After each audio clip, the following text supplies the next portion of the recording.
Hello, everyone, and welcome to our international online discussion. As you know, on December 4th, unprecedented event took place. Millions of people all over the world joined to watch the conference. Global crisis, time for the truth. To find out the truth about the climate, about the current state of things on our planet, how the things actually are, from the specialists, from the scientists, from the very people who dedicated their lives to studying the climate change and ecology situation. And this event was 100% organized by volunteers. Regular people from all over the world translated this conference into over 100 languages. So people from all over the world can have access to this truth in their own language. And today we are here to follow up, to discuss it and to summarize what is the most important right now. What is this call for unity that was spoken about so loudly on December 4th? And my co-host Marina will follow up. Today, in our international online discussion, together with our respected speakers, we will continue to uncover the topics raised during the conference and, of course, share our impression from this significant event. I'm so honored to introduce you to our esteemed speakers. Dorian Rookmaker, politician, non-attached member of the European Parliament, member of the Parliament's Committee on Transport and Tourism. Welcome.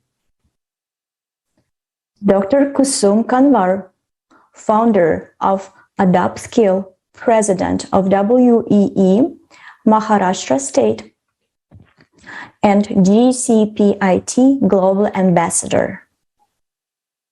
Welcome, Kusum. Dr. Jeffrey Long, medical doctor, radiation and oncologist, best-selling author, Evidence of the Afterlife. Welcome, Dr. Long. And Christian Pushkashu, economist and business analyst from Germany. Welcome, Christian. Welcome, dear guest. We are so happy to have you here with us today. And before we start our discussing today's questions, I would like to suggest that we watch a short video that gives a full understanding of a problem that already exists today in the climatic, ecological, and social areas of our society.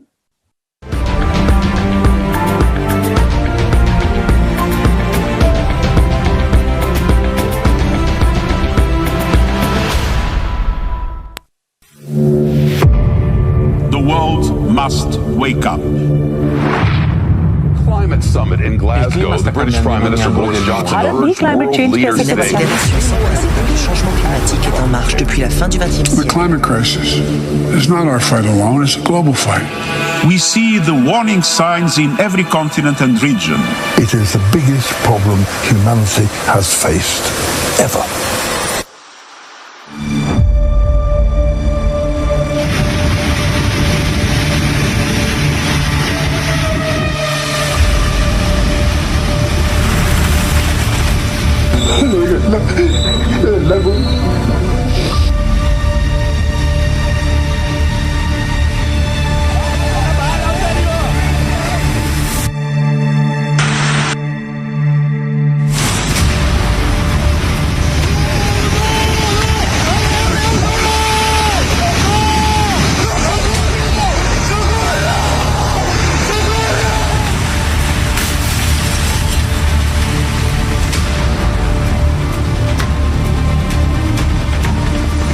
Law Horayede and Lawli Ara Musulo Zaire Taki Ara Hanalana Hanuari Ara.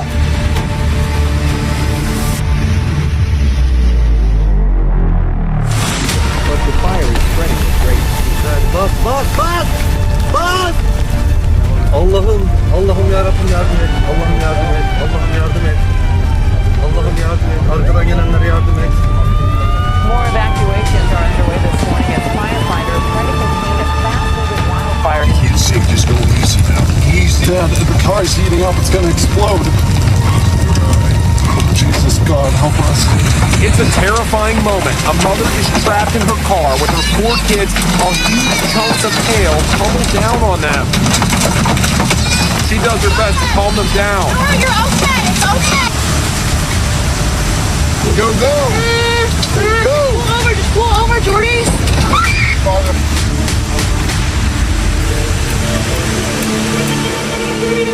അപ്പോൾ ഒത്തിരി നഷ്ടം, വീടെല്ലാം പോയി, കുഞ്ഞുങ്ങൾ പോയി, അങ്ങനെയൊക്കെ വന്നു. ആ പൊട്ടി വന്ന വെള്ളം ഞങ്ങളുടെയൊക്കെ വീട്ടിൽ കൂടെ.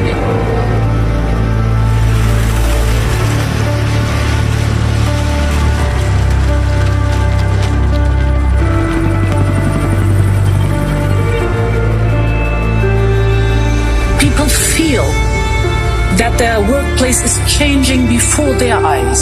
The tragedy is, this is not a movie. And the clock is ticking to the furious rhythm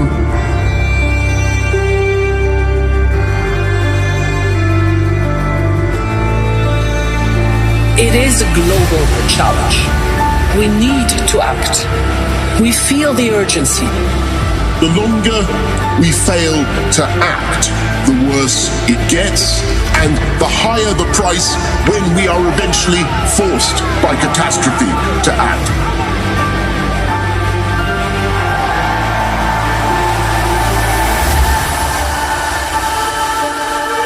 This is the last chance.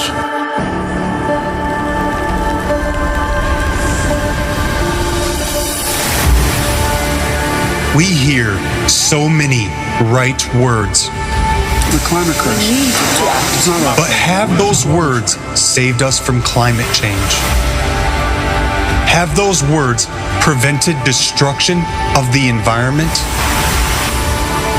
Our world is rapidly collapsing. What will be next? Are we able to change anything?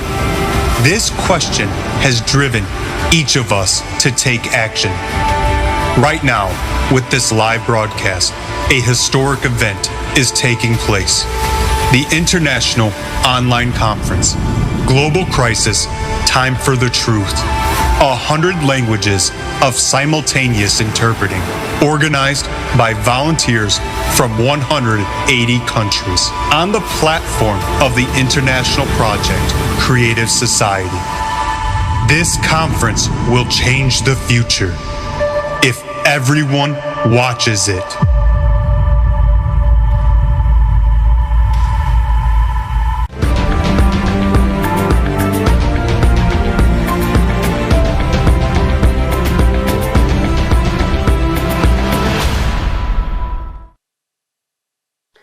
Wow, this was definitely not an easy video to watch for each one of us. But at the same time, this is the truth about climate change and the truth about how people's lives are being affected all over the world in places where we could not even imagine, things like tornadoes in Czech Republic or floodings in Germany we've seen, or things that happens in the US within the recent year. And today with us, we have people who experienced on their own skin what the climate change is. And I would like to ask Dr. Jeffrey Long to share his experience about the conference and why it is so important to talk about this kind of things. And what is the importance of the conference in your opinion? Please, Doctor.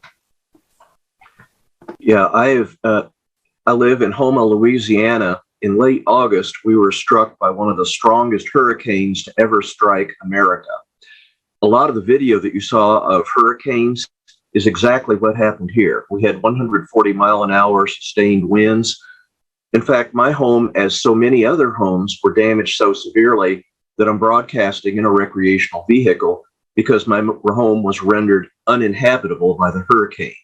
I've seen climate change and the devastation of increasing strength and number of hurricanes right here where I live in a way that is absolutely vivid. Thank goodness we have the Creative Society. We have this organization bringing the truth about climate change to the world.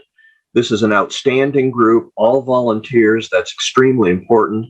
They're not on anybody's payroll. They're all doing this. All of us are today talking with you because we want the truth to be known, and we want to emphasize that the answer is the creative society. We need people all around the world to understand the severity of this problem and join together collectively, wherever we are on the planet, to help find a solution.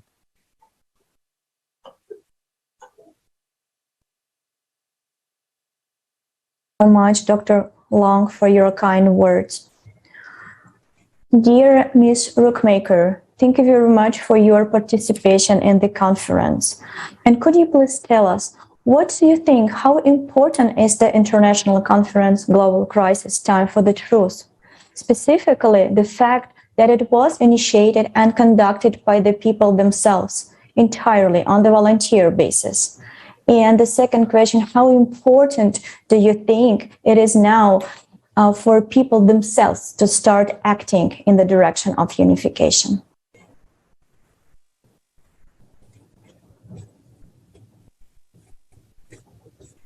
Thank you. I think it's very important that people start thinking about climate change themselves. The biggest threat of people acting against climate change is that it becomes a tick-the-box process initiated by governments, where people don't understand what they are doing and why. I think it's very important that people understand that they can take charge of their existence.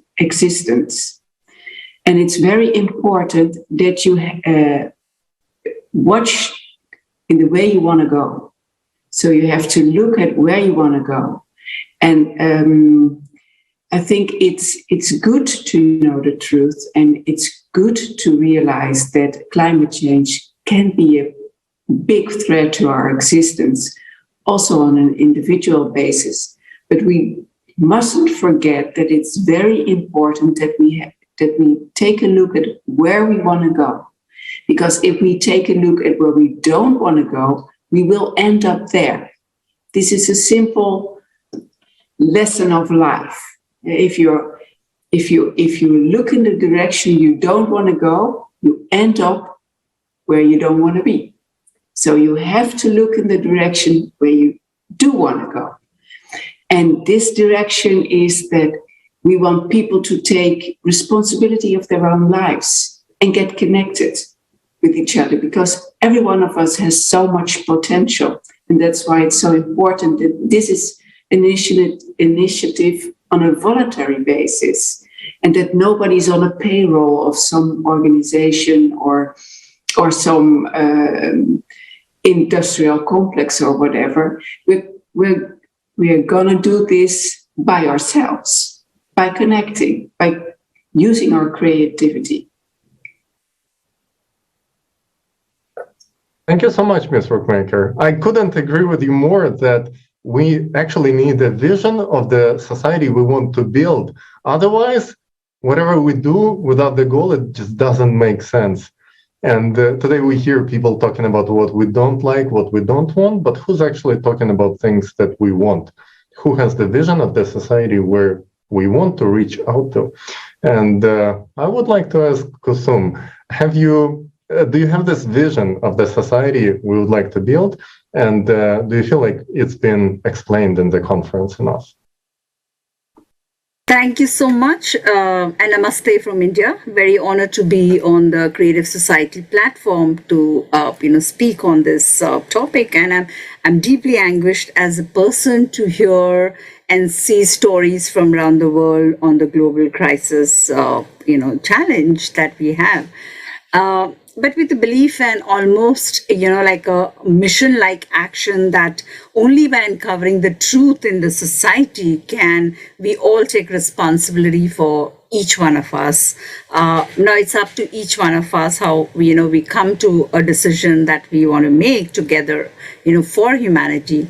So while when we're seeing the video and the conference on climate change, which increases the risk of extreme weather events, like storms and floods and wildfires and heat waves, also droughts, making them more unpredictable, that we have seen, even in the recent past, it's happened to us in India as well, the rising sea levels and, the rainfall patterns as a result of warmer temperatures, which has destroyed crops and it's killed livestock here. It's threatened livelihoods, and food insecurity has increased. All of which, is leading to massive displacement that we all have seen.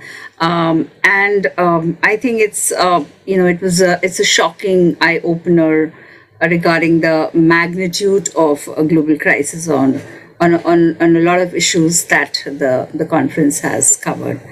So this is a defining crisis, of our times, and the impacts are, you can say, disproportionately experienced by people in vulnerable situations all the time. So definitely, it's connected, this whole global climate, it's connected to the system of sun, as I heard a few scientists, speak in the conference of the system of sun, earth, and oceans. There's wind, there's rain, and snow. So, there was a lot of information on this, and the description of the global climate includes how, for example, the rising temperature of the Pacific that feeds typhoons with, that blow harder, they drop more rain, cause more damage, making the sea level rise until a city can be underwater as well. So it is a global warming or a global crisis, which is it is not any longer slow atmospheric process, but it is it is now highly accelerated, which we all need to be concerned about. Thank you. Thank you so much, Kusum. When you were speaking, I absolutely agree with every single word that you said. And when you were speaking, I was thinking that global crisis time for the truth resonates in so many people from around the world. We received so many questions during the live broadcast. We keep receiving them even now. And that shows us that we as a society is starting to grow up. So we are right now, this information that was presented on December 4th will give the opportunity for every single person on earth to make this educative decision about what we need to do next.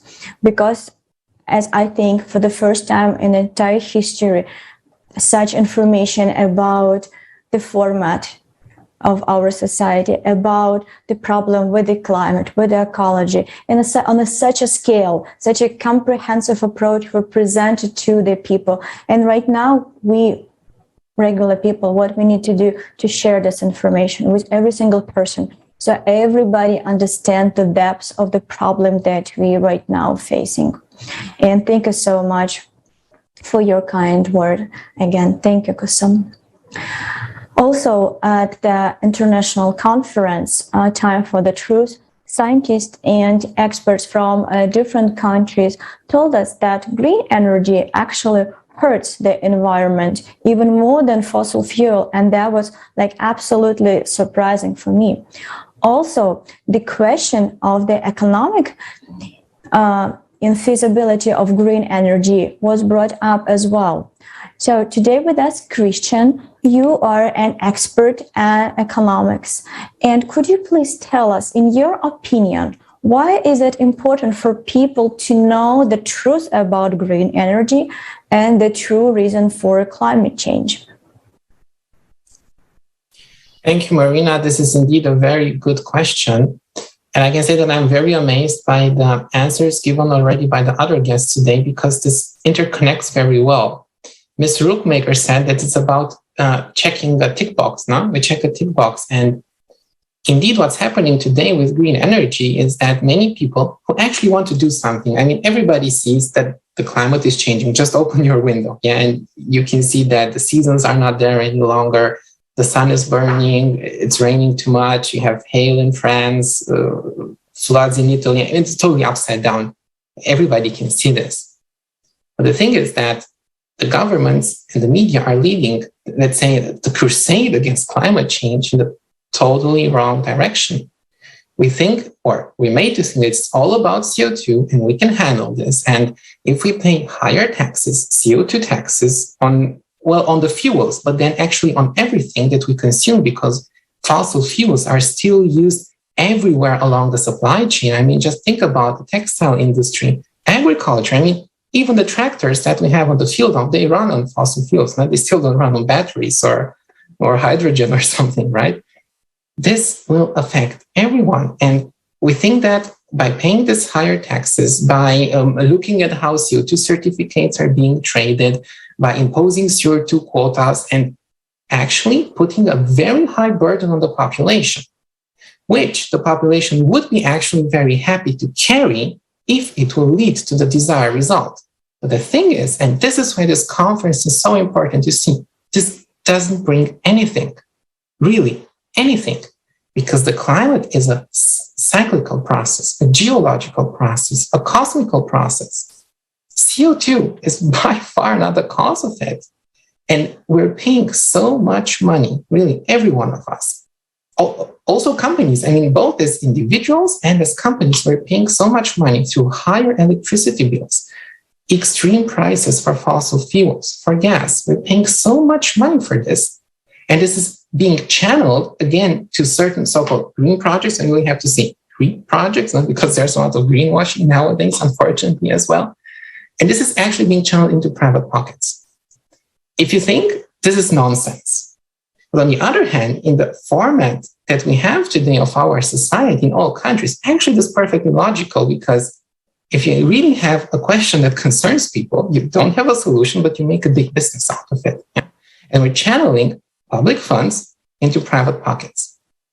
That's really preposterous. That is really, really preposterous, and is actually somehow the pinnacle, really the pinnacle of our power, profit, and consumption-oriented format that we live in, that even faced with this global challenge of an unprecedented scale, we can watch whichever video of whichever climate disaster, it's really unprecedented.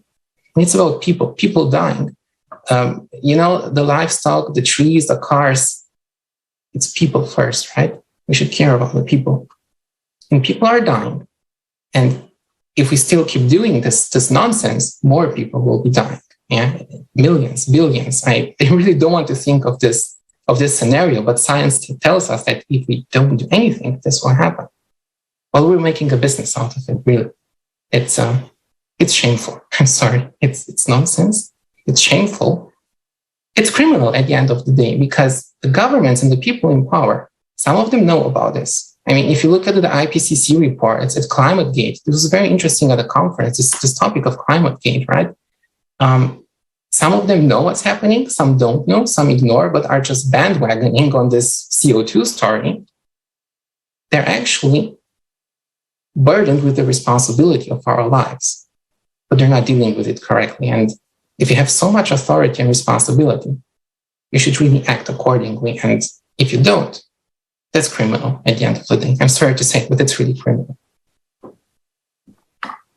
Thank you so much, Christian. And it so aligns with everything that's going on right now in the society. For example, I just want to give this little example. Myself, as a resident of Los Angeles, California, a couple of days ago, I'm opening the page of Los Angeles Times, and what I'm seeing is that the state of California trying to ban using gas for the stoves to help the climate change. And you should see the comments, because people understand that it makes no sense and how much more they're supposed to pay for the solutions that will not change anything. As you said, people would be willing to pay if they knew that it's going to change. But these solutions, the green energy solutions, only making some pockets greener, but not helping our planet in any way. And somehow this hypocrisy with concentration on money, on profit, but forgetting about the people, somehow it feels like we forgot the most important thing, the people's lives. And as you said, people already dying all over the world. And unfortunately, we've seen it at the conference.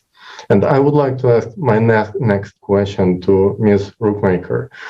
How important do you think it is to shift the focus of our attention from the transition of energy, profitable schemes and everything else into actually saving people's life.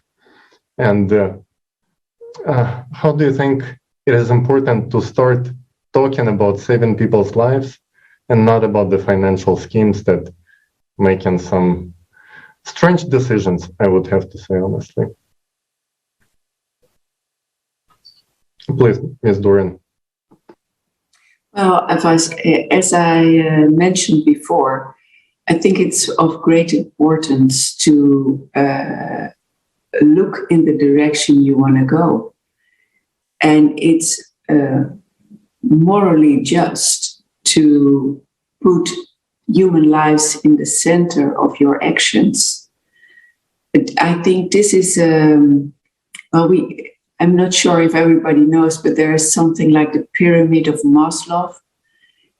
And it starts with basic things that everybody needs, like food and shelter. And then you go higher up on the ladder as soon as you achieve these basic stuff. There is room for empowerment and development. And I think as we see now is that, mankind is acting like an 8-year-old in total, and it's the time when you first come into class and in the sense that before that you were just busy with yourself, but when you're 8 and you're a bit above, then you notice there's a class and that you are part of a group, and then it becomes very important, and then you get all these ego things developing and going on, right? You want to be the best in class, you want to be the one with the most friends, or you're telling somebody, if you're not my friend, I'm not your friend. Well, if you look at a global scale, I'm sorry to say, and I don't want to sound pretentious, because we are all in it, I think. But if you're not careful, you get drawn into the busybody of business of how important can I be, and how will I achieve this? How is it with my status? How many likes do I get? And these are, of course, all distractions of things that are really important. And what is really important is, of course, human life, and not just the human life of some famous person or some very good person even. Human lives are important. Every human life is important, and we all count, and we all have a contribution to make. And this focus on making money and being successful, I think this is the status of it. It's a bit the status of someone, of an 8-year-old in class trying to be the best of class. And of course, this can be a useful thing, but you have to canalize it so that everybody can enjoy it. And people who are so busy with trying to make more and more money, we all are there to tell them that money isn't everything, and it starts with knowing yourself, as Socrates already said many, many years ago. Thank you so much. I really like your comparison of our society with a group of 8-year-old children. You're absolutely right. So that picture is so clear. And I believe it's time to grow up. We really need to start act as an adult in solving the problem and not running away from this problem, but really get all our strength, learn the problem, learn the root of this problem, and act. Because we know right now, so every minute that we're and sitting on the couch, this minute cost us we pay with the human lives. And that's just impossible to have right now. Thank you so much for this comparison. I hope people will hear and understand it and act accordingly. If I may add something, Marina, for one moment here. This is very interesting, this example, because last year, when I was at the seashore in Italy, we're on holidays, I was not a father back then. Now I am a father. I was watching little kids playing in the sand. And just as Ms. Rookmaker said, they were striving, I want to have more toys and more sand. You know, they were not sharing. And the parents were explaining to them, oh, come on, look, we have to share some. Look, you can share this toy with the other little boy and you can play together. And I was really so shocked. I had this understanding. But this is the way our world works, the world of adults. And it's very interesting that we, as I think many of us are parents here, we tell our kids and we try to give them values, to share, to be human, to be friendly, to work together, to cooperate, not fight, right? But this is only in our micro environment. And if you see how our world works on the macro level, it's exactly like the sand pit or the classroom. Really, a really great example. And I really have to say that we have indeed to grow up. This was very good vocabulary today, to grow up, to evolve, not to make a revolution or so, but to really evolve and transfer actually what we people want. With this humanness at the end of the day. It's called humanness, right? To share, to be good, to be kind, right? To transfer this from the micro level, from the personal level, to the macro level of companies, corporations, states, the way we interact as somehow groups, and as groups, as communities, as humankind at the end of the day. And yes, this is what we need indeed, to grow up. I like it so much, this emphasis. Thank you. Thank you so much, Christian. And again, like how child develops, like it doesn't matter how long and how often we will preach the child and trying to teach him how to be nice. Child will only learn by imitating. So if we will not act as we preach, nothing will help.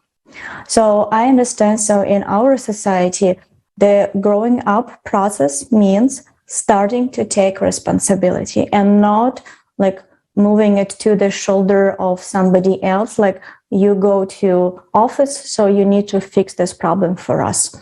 If you don't fix it, we will blame you later, or we will re-elect somebody. No, that's exactly how 8 years old acting. So we need to really grow up and take this responsibility and create such a condition in our society that we will be able to solve everything and we will be able to act together and cooperate and solve all these crises all together.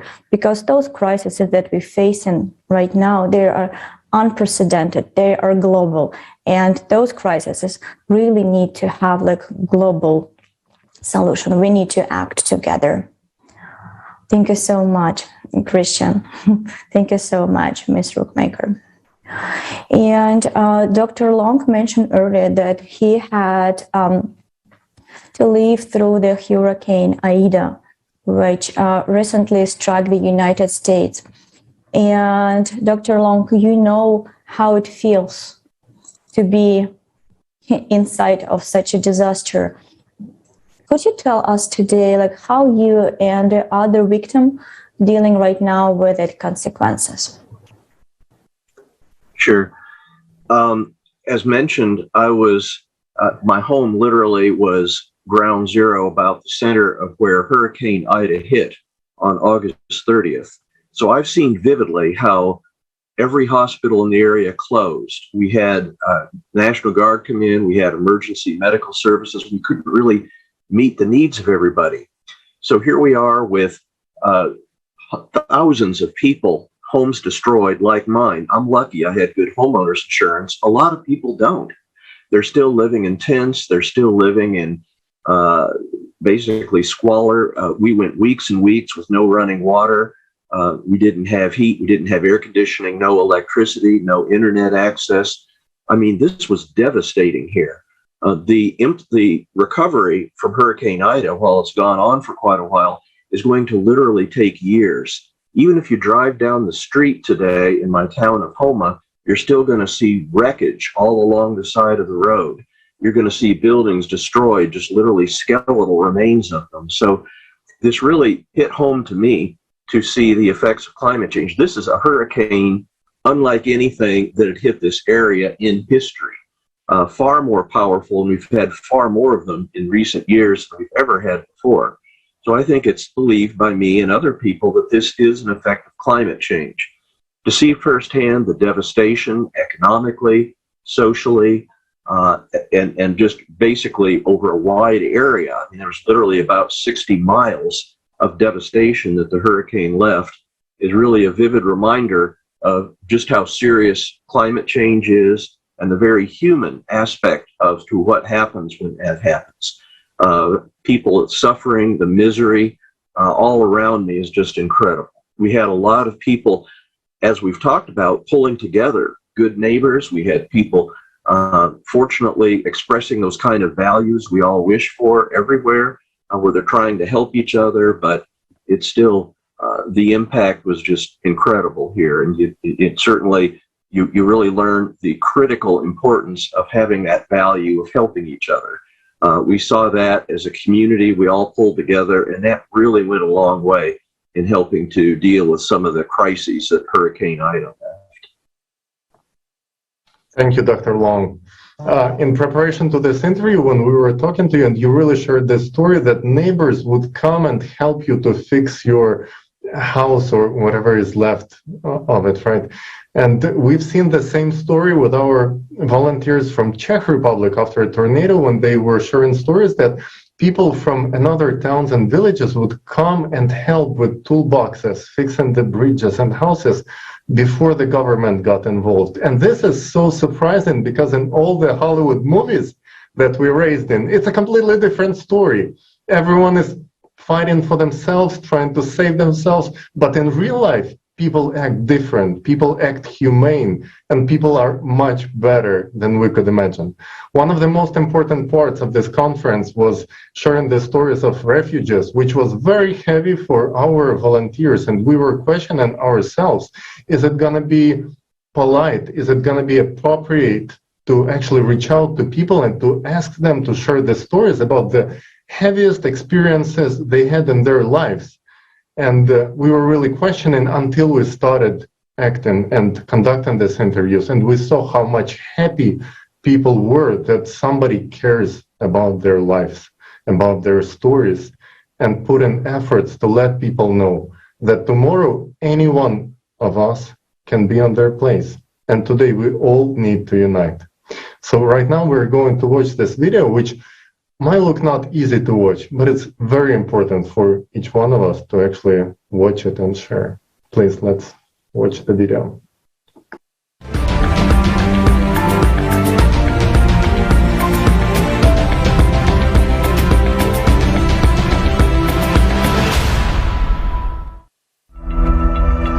Why is there such inhuman treatment of people? I was thinking about it and decided to figure it out. You will never spend a month without being attacked with a xenophobic attack, because they say as a foreigners we are stealing their work. I've lost that hope of being in the great society. I don't know, I've lost that hope because seeing the way that people are being killed, seeing the way that people are being shot in my eyes. A child can be sold many times. I remember one day I came across the story of a girl who was, she was Turkish. She had been sold 17 times, and she had been trafficked from one country to another 17 times, and she had experienced only rape. I also sat in many auctions as a customer, as an undercover when I was doing the undercover.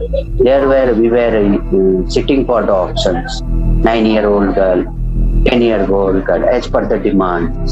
So the trade called the first time sex. Whenever the auctions will happen, new girls arrive in the trade, so they put the auctions. So who will bid the last demand, the money, that person only will use that victim whole night for his choice. The business that is made of spare parts, the human spare parts. How many children have been transferred from one place to another, and then being operated on for some rich guys in different parts of the world to get a kidney or get something else from their bodies against their will. Black market, traffickers, mafia is part of this economy that is ruling the world. So what else I can say? That I only see that another possibility is to spend money instead of constructing walls like we are doing in Europe. In our society, human life has no value. How is it possible that instead of help, people encounter violence, aggression, abuse, and slavery? This is not a migration crisis, but this is a crisis of humaneness. People, by looking at the existing legal frame, will not ever be entitled asking for protection. Because you will ask them which country you're coming from, they will say there's no country. I had a country called X, but the country now is underwater. Or I had a village and this village is being totally destroyed or disappearing. It turns out that there are still no effective programs for the resettlement of refugees. For so many years, the United Nations has been working. For so many years, the Refugee Rights Commission has been working. So many humanitarian organizations and NGOs around the world have been working, but there are no working, established or adopted programs on how to work with these refugees. There are none, and the Refugee Commission itself admits this. Now refugees are forced to leave their homes. They face condemnation and cruelty. They are left alone with their misfortune because of the consumerist format of society. Tomorrow's climate catastrophes could be upon us as well. Answer yourself honestly. Are you ready to face what refugees face? Are you sure you won't be in their shoes? That you and your loved ones won't have to go through what they're going through.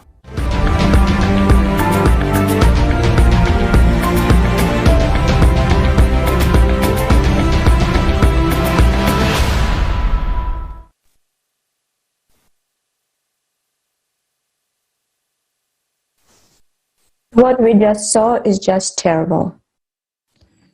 How can something like this happen in our modern, what is considered to be civilized society? Can we really blame anyone? I think yes, we can. And the responsibility for what's happening is on all of us. After all, by our inaction and our indifference, we support the consumerist format where money and power come first and human life is worth nothing. And every day we find out about new climatic events around the world and we don't know where something will happen tomorrow. And there is no guarantee that this will not happen to us tomorrow and that we won't have to seek refuge in other countries. Kusum, would you please tell us what you think about what you have seen? Is anyone insured against being in these people's shoes, given that climate disasters are only escalating now? First of all, very, very shocking eye-opener, regarding the magnitude of, of human trafficking and auction of girls. These stories like a girl was sold 17 times and no one is insured. It can happen to any country. It can happen to any city or a person in the world. Now, climate change is indeed, is an induced conflict, I would say. Governments are not helping, and where is the missing link? It can happen to any one of us too. We do have Dr. Long's story, and he was in the middle of a crisis at that point in time. So, when I have no country to say, this country is mine, so how do I say where do I belong to? So people displaced due to climate crisis are no longer called human beings. They are either migrants or they are refugees or they are internally displaced people. Because I have no identity, when I become a climate refugee. So there's no country or no city to call as mine. As they were there yesterday and today it's all submerged under the ocean. So today, if I am silent and do not speak out, I'm a part of the problem as well, right? We've heard in this conference. So it is the world's most vulnerable people who are made to bear the brunt of this climate change, though they are least responsible for causing it. And, we are all, and they're so ill-equipped to deal with the consequences. And so with the climate change actually intensifying humanitarian needs, international humanitarian agencies are overwhelmed. They're increasingly stretched and they lack funding that's required to address these issues. But what happens for each one of us, like how Dr. Long also shared that there were people who were coming out and helping each other. And we have seen that, that people are there to help each other out. So if you go to see that, there is no one that is insured. And as a reminder, for a refugee, someone for whom it is not safe for reasons of ethnic, social, political, religious characteristics as well, to be sent back to their home country. So, and there are no laws defined in the UN Convention as well. So I think it is up to us, and it is people like us, the common people like us, ordinary people like us, who need to represent not just the humanitarian need, but we need to also represent the political instability that is happening. And about the consumeristic society and the climate refugee problem, is also from the scientists who have strong beliefs about the world that they live in and their personal agendas as well. People who manage the funding agencies, as Mr. Christian had, he spoke about, the economic crisis also behind what happens in a climate crisis. So there are companies, political action groups, political parties, and NGOs, that who are paid for their research and also have ideological and organizational agendas. And so today, actually, no one values the environment, and therefore environmental expenses are considered extras, and so expensive is what it's being told. So I think, with the sea level rise and with the consumeristic sort of a mindset that we have, we all need to understand that, no one is insured. And we have to take the responsibility for ourselves and probably, the other human life as well. Thank you. Thank you so much, Dr. Kusum. And as you mentioned, no laws defined. Well, there are definitely some laws because the legal term climate refugees does exist.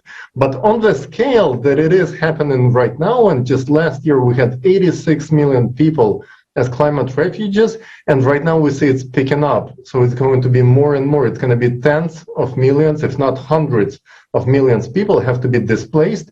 And do we actually have any laws to regulate it, or laws for the countries to accept these people? Or what kind of situation are we looking to get ourselves into within the next years? I would like to address this question to Ms. Rookmaker and ask, are we prepared from legal side, and how do we deal with this? Well, thank you for this important question. I think we're not prepared, and this is because the discussion on a political level, for instance, the EU, but also I think in the United States and everywhere, it is a toxic, non-productive political discussion. So people of left and right are condemning each other of being brainless or amoral, and they're not looking at the situation on a more objective, factual basis. And I don't want to blame them, because I can understand, because if you see people struggling or in a very, very bad situation, as a politician, you know that this will be an emotional debate. I've seen this over and over again. For instance, in the 90s, we had the war in the Balkan. And there were people in my own country, in the Netherlands, who said, we should do something. Nobody know what it should be, what we were doing, but people just couldn't cope with the negative things that were going on the Balkan. And then people tried to escape this anxious feeling by coming up with short-term solutions.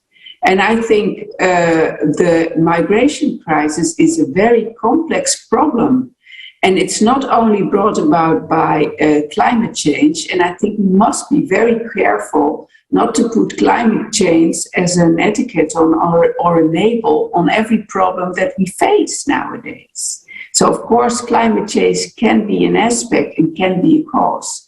But the main cause for migration problems are corrupt societies and governments that are misbehaving.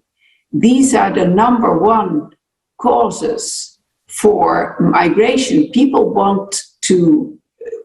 Almost all people want to make a living for themselves, want to build up a normal life. And in so many countries nowadays, this is simply not possible, because people are living in corrupt societies. And then, of course, we end up at the point that we were starting, is that these corrupt societies are there because people think about short-term profits. And people get status and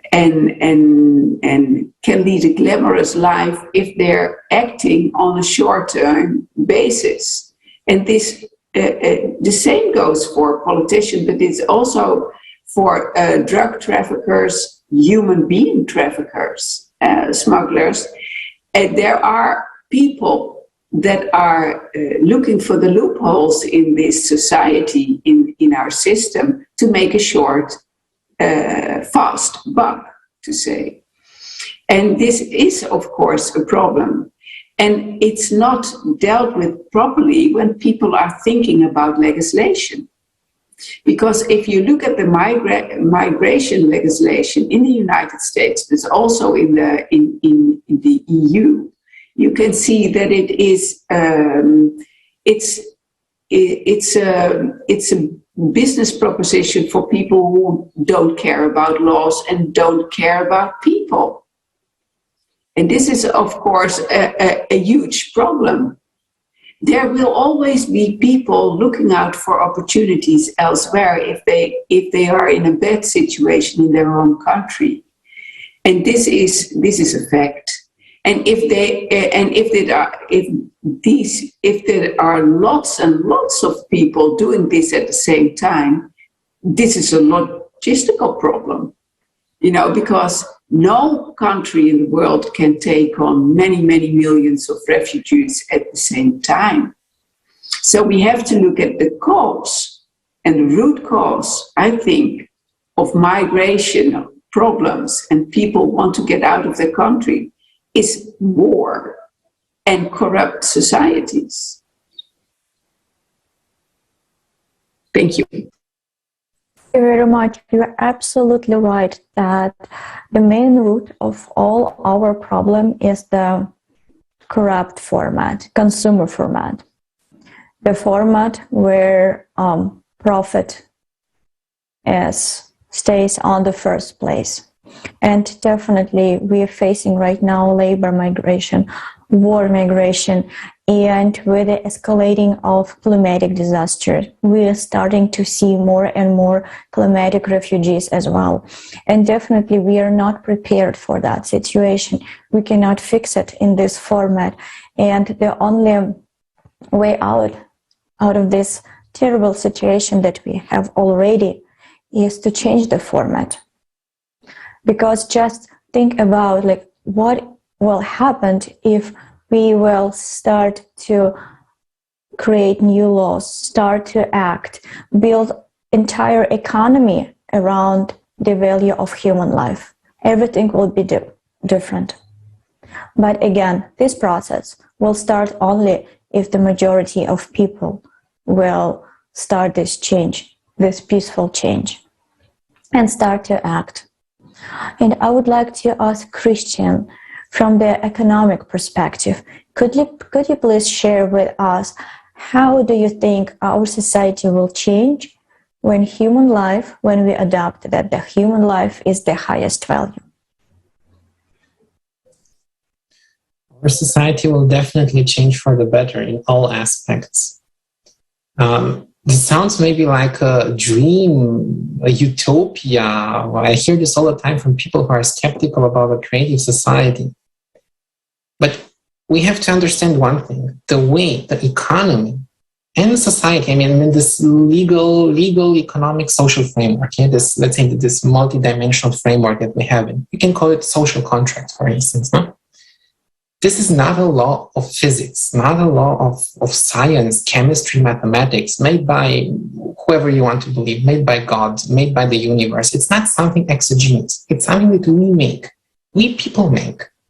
So we designed it today to have it in such a format, with people who are in positions of power, profiteering, enriching themselves. This is what we have today. And we have to understand this, and it has to click somehow here. Not that the solution comes somehow from here, right? We have to understand that it's in our hands, but of course, only together. Now, I cannot change anything by myself. Miss Rookmaker, Kusumi in India, no, nobody can change by himself. Only together.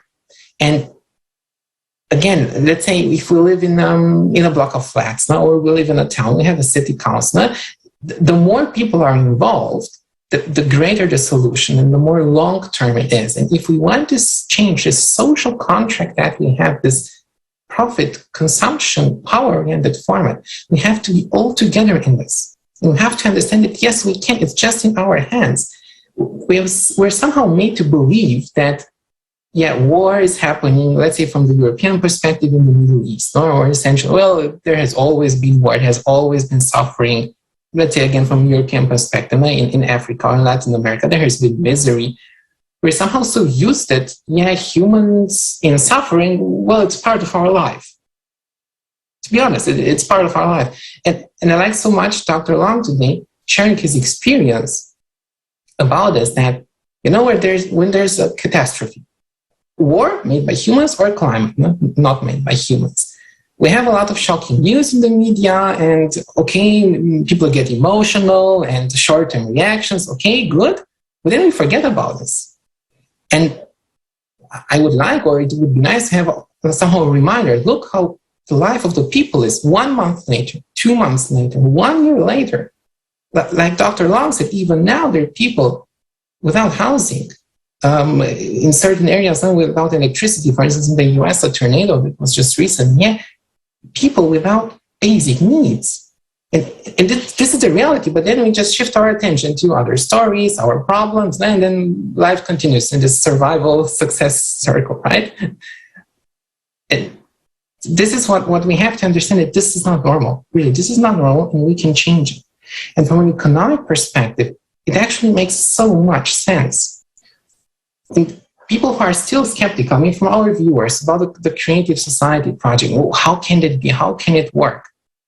Well, imagine that in every economic activity, in every human relationship, you put human life first. It's just a different goal, a different purpose of maximizing, let's say, the budget constraint, the workforce, whatever you have to work with. Let's say if you're a company or a country, you have certain resources, to put it very general, certain resources, and you have to optimize, right? You have to optimize. Today, we optimize only for profit in private pockets, not the profit of everybody by far. And we forget about human life, human health, and the environment. We're just destroying everything. We're destroying them. Let's start creating and improving human life. It's just the shift of this focus.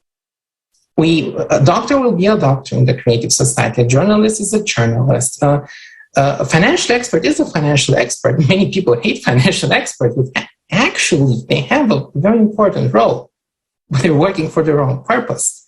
Imagine that in every economic activity, you put human life first, you rearrange everything else so that you improve the life of your employees, of your clients, of everybody involved, because it's everywhere, people, right? When you just open the fridge and you take something from there, it's the story actually of many people behind it, not people involved in agriculture, in transportation, even in marketing, in running the business. It's a story of people. And unfortunately, when you open the fridge today, it's a horror of the stories behind it. There's child labor, exploitation, unfairness, insecurity, inhumane working conditions all around the world. I mean, from a European perspective, again, we think that it's only there somehow, maybe in Asia or in Africa. No, it's even here in Europe. It's preposterous. Even here in Europe, in Spain or in Italy or in Eastern Europe, it's horrible how inhumanely people are treated. And imagine it in each economic activity, you change the focus. Now, if you're a doctor, you put human life first, you focus on prevention, you focus on medication, best quality and appropriate treatment, not who's paying the bill, who has the highest insurance, who's insured with this or that company. If you're a journalist, you write about the truth, you write good articles, you write truthful, real analysis of situations, not decontextualizing or something. Thinking about the sponsors, which advertisement is going to be placed on this article, which generates more money. If you're a company, even as a company, I mean, we're all hostages in this consumer format, because let's say if you somehow shift to, as we call it today, somehow organic, long-term, sustainable, well, your products are very expensive, you're not so competitive, you really have a problem running your business. I mean, running a humane business is really a challenge today because you have the competition. And from an economic perspective, if you remove this actually crazy idea of this unhealthy, insane, unfair competition, companies don't have this pressure. The creative society format of people where human life is first removes this pressure of surviving, of chasing profit, removes the pressure. And then you can start focusing on what is important. For instance, as a company, you produce high quality products, good products. You care about where you source your products, what services you deliver. You care about your employees. You don't, again, look at this bottom line of profit. No, you look at, are your employees happy? Are they healthy?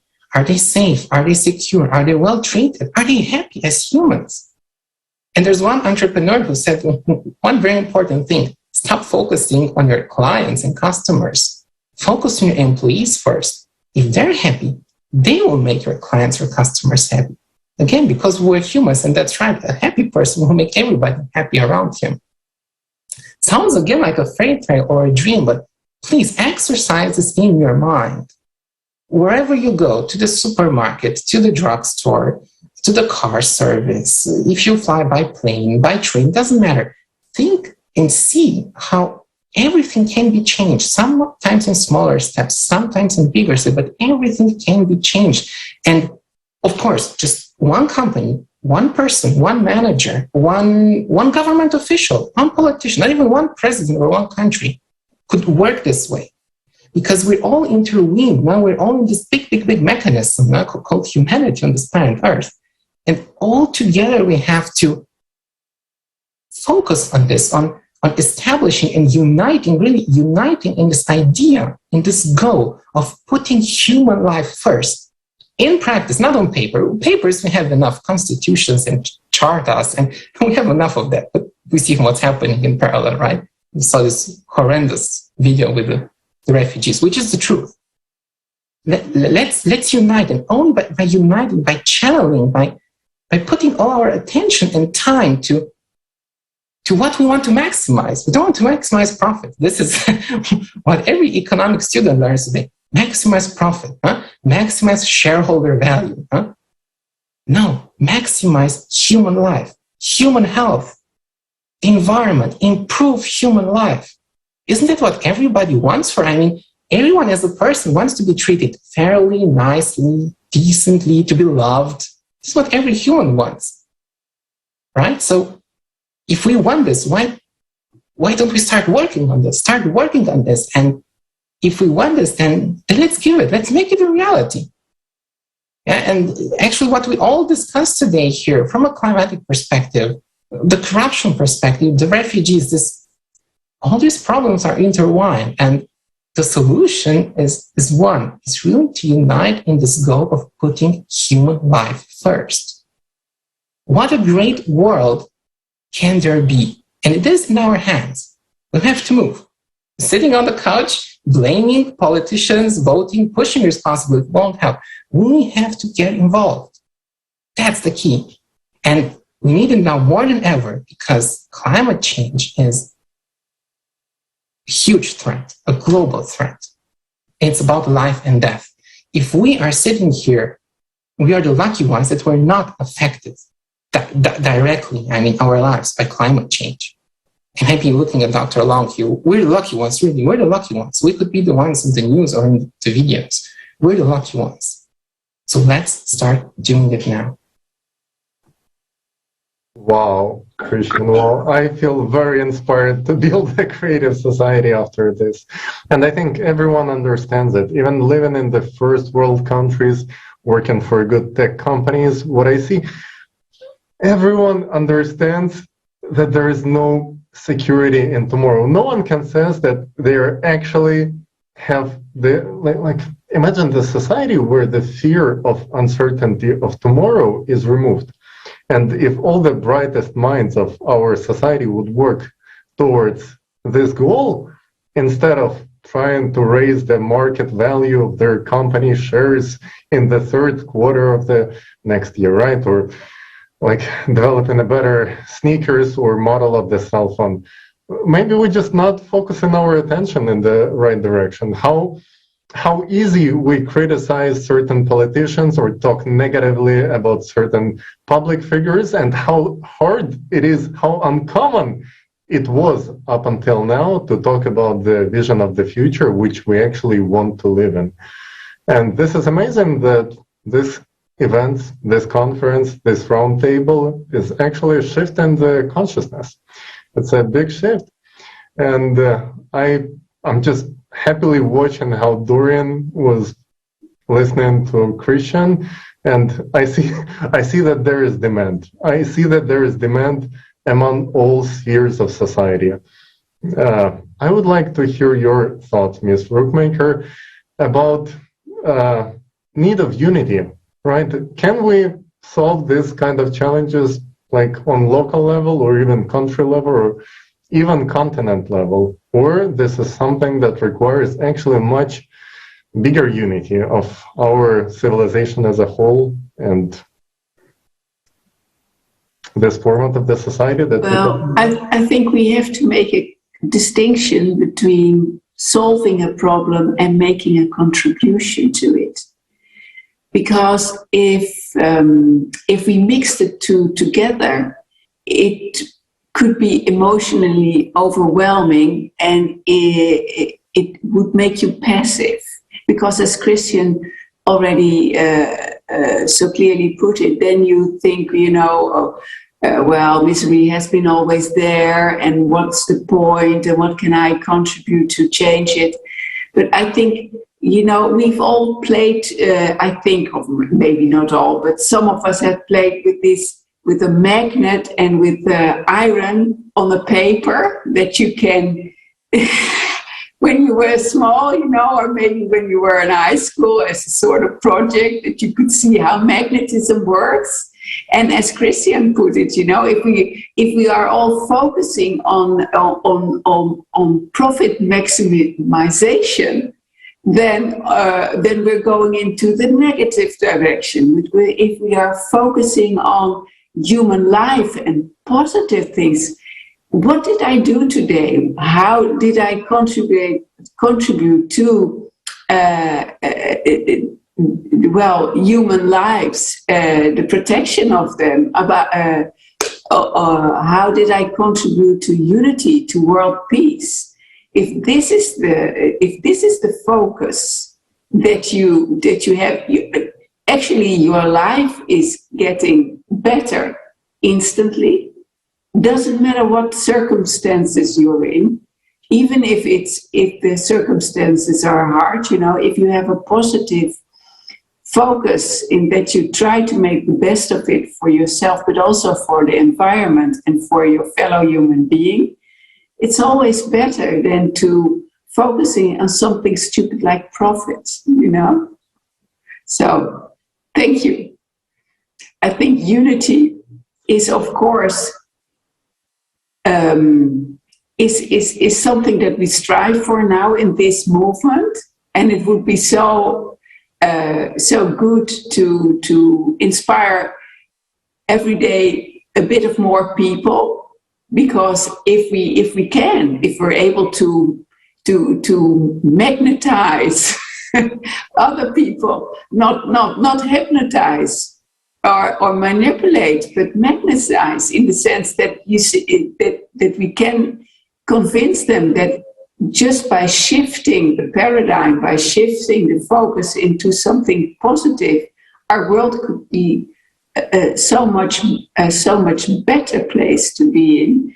That would be very, very good. And because all these problems that we're facing right now, you cannot tackle alone.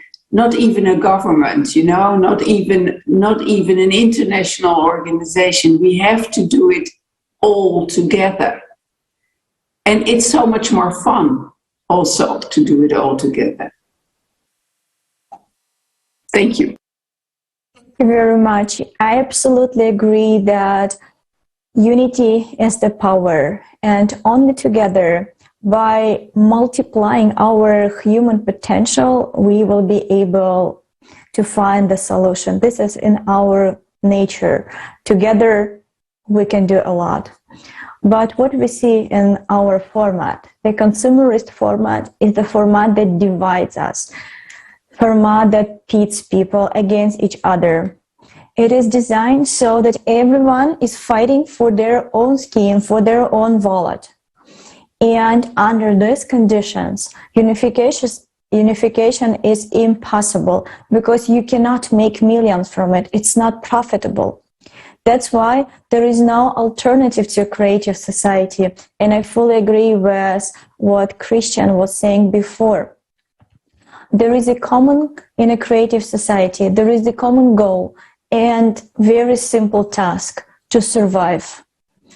And subsequently to move to a new stage of evolution. The creative society already unites people around the world because it is based on the value of human life. And each person is important in such a society. And this is the essence. And this is what fundamentally different from the consumer format, from corrupt format. And this consumerist format, we will not find a way out of those crises in which we are beginning to think today. And there are more than ever before. Our common future depends on the action of every one of us. And I'm absolutely agree that the information about the possibility of building creative society needs to reach everyone, because again, only together, by uniting the potential of everyone on the planet, can we not only stop the climatic threats, but we can turn our planet into a thriving world. Dr. Kusum, could you please share your experience of the proactive actions that are so important in the first stage of informing? And what can everyone do right now in order to spread this information about creative society? Thank you so much. It's really such an important question, because we all need to do more. And I think mindfulness is the key to, to resolve a lot of challenges that we are facing, that the world faces, that's converging environmental crisis. and the accelerating destruction of nature and climate change. So like the creative society, when we are united, united we can, as we say. So we are the ones who can change the world, and it is time. So what is happening in today's world is a result of a consumeristic format of society. So for our humanity to survive, we need a new format of society, and that's a creative society. So there's an importance of bringing people together to build this creative society where the value of every human life comes first. Even if the situation, seems a huge uphill task, it is important to remember that there's always a way out, especially when people are already building this creative society. Over the last 4 months, we've seen there are thousands of volunteers, all across the world, who have got this conference together as well.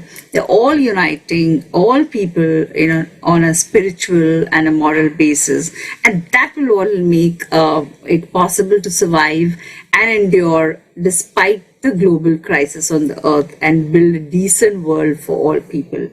Now, the fundamental law is that everything affects everyone, everyone. So no one person can be left behind. And more people realize the importance of building that creative society. It was such a pleasure hearing Christian talking about building a creative society, and that the human human life is first. And also, me being in education and being an educator day in and day out, this is what we're talking to children, we're talking to parents, that the importance of human life and of a creative society as well. Because only by changing the format, also of relationships in society, can we survive the climate refugee problem and the crisis as well. So, what we can do so that we, our families, children, the next generation would live in a society worthy of a human. Only together, as entire humanity, we find answer to these questions, where we say that human is a fundamental unit of society, and humanity is one big family.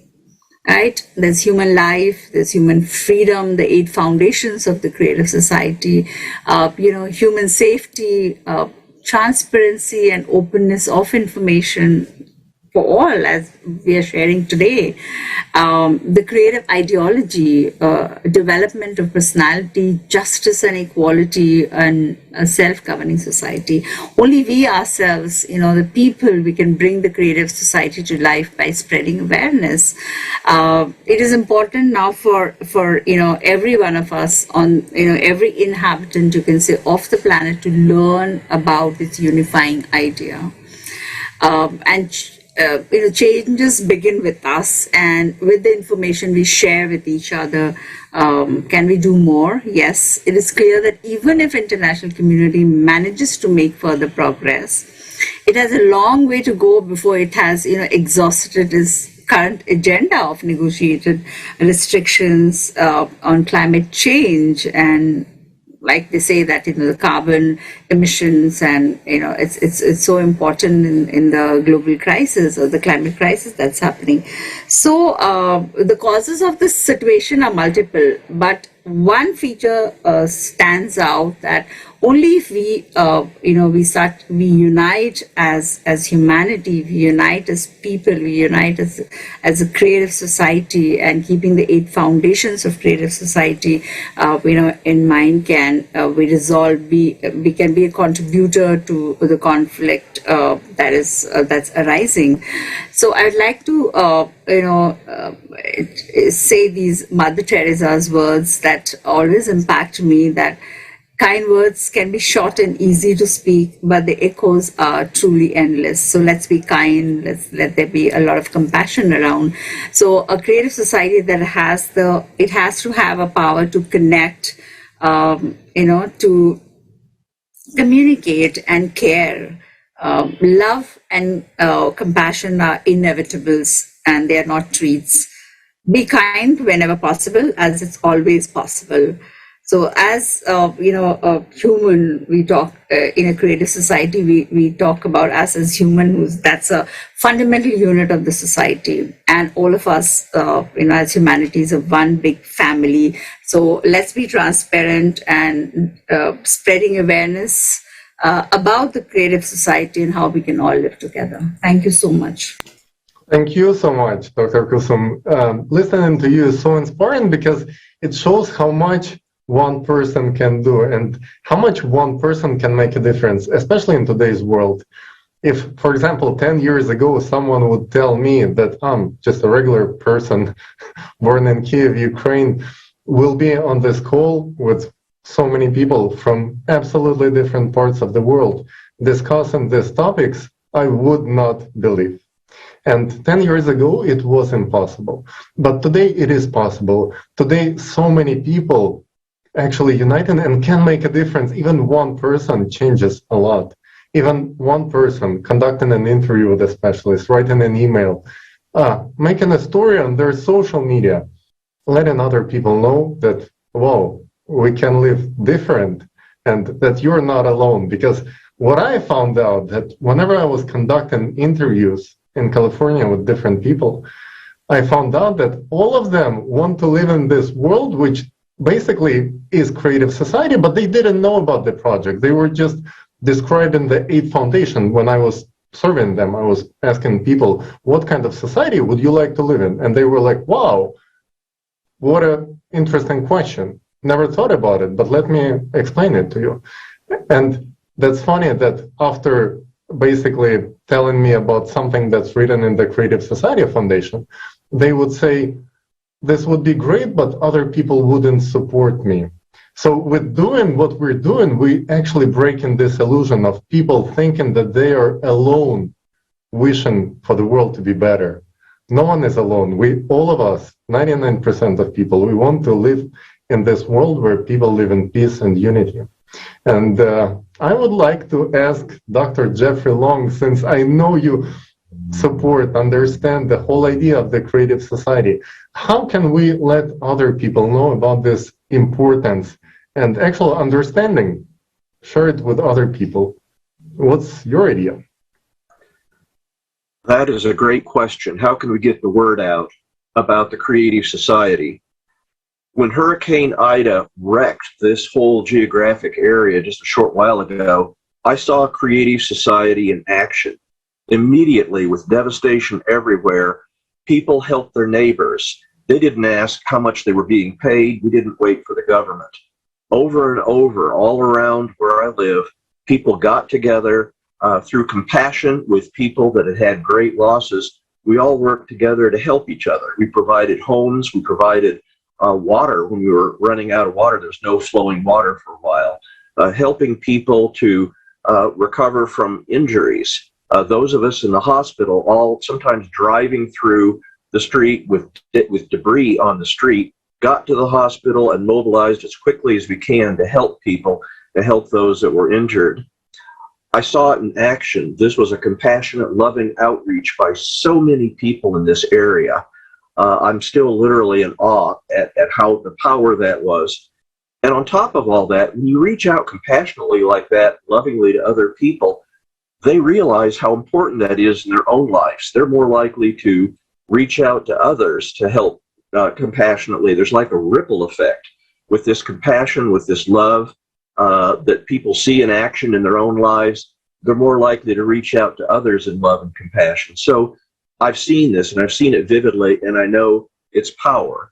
Now, we've talked about climate change and its disasters like hurricanes. We've talked about the refugee crisis. That's frightening. But the good news is, I think, as I saw vividly here in my hometown, working together through the concepts of the creative society, there's a real hope for the future. I think as we all reach out as a group here, what we're sharing here today, I think that's very important. I think another thing that's very important is to understand creative society starts with each and every one of us. Day by day, week by week, there's going to be opportunities to reach out to others compassionately, to help them understand the power of compassion by what we share with other people. And then you can expand that out to regional expand that out to the government, express those values of a compassionate society, of creative society. And I think working together, all of us aware of just how extremely important that is, in spite of all the stuff we've talked about that's scary, I think there's real hope for the future. And I think all of us working together and all of us listening to what we're sharing today can be a very important part of bringing that about. Wow, Dr. Long, thank you so much for your experience. Again, it warms my heart every time I hear the story of people actually helping people, not waiting for the government to come, just getting in their truck, getting the toolbox in and going out there to help other people, get food, get shelter to those who are in need. And I think this is the human essence. This is the human essence of each one of us, because it doesn't matter what kind of material achievements we get in this life. The only thing that can make a person really, really happy is being useful and actually helpful to other people, to the society. So let's get this idea popular and let's actually build a society that's actually worth living. Because today we all are in one boat. This boat, you can call it a spaceship. This is our planet Earth. This is a very tiny little place where all of us are connected and can be just one Zoom call away from completely different side of the planet. So at the very end of our international discussion, we have this really, really warm video, which actually shows this allegory of our society and the challenges that we are about to face, that we are actually facing right now. We regular volunteers, people here today on the call, and people behind the scenes, because our viewers seeing these faces on the screen, but there is a big technical support team. Just one call is being translated into over 14 languages. Can you imagine that? And people translating it, not being paid by anyone, and nobody is financially interested. And that's, I think, what makes it so unique, because that's why we can say the truth, because we are not afraid that our research project or our job won't get financed or paid tomorrow. We don't care about it. We're not interested financially, and this is what makes it so unique. We can actually tell the truth because we care about the future. So that's actually a funny thing. When people ask me who finances creative society, I usually ask, who's supposed to pay me money for me to care about my future, about future of my kids? Is there anyone supposed to pay me money for that? I don't think so. I think we should bring more clarity into actual purpose of a human life and actually make human life valuable. Thank you so much for being with us. Thank you all our amazing guests today for your speeches. It makes a huge difference, and it makes our hearts warmer to hear that there are amazing people like this out there in the world.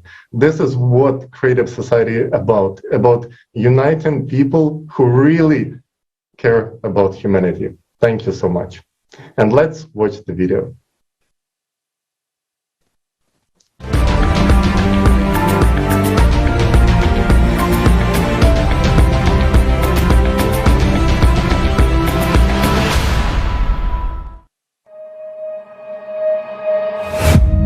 Humanity, various races, nationalities, religions, but we are all sailing in the same boat in this ocean of life. And the course of all-absorbing consumerism, which our common ship has taken today, is leading us to precipice. Just a little longer, and we will irreversibly fall into the abyss of economic, social, and climate catastrophes.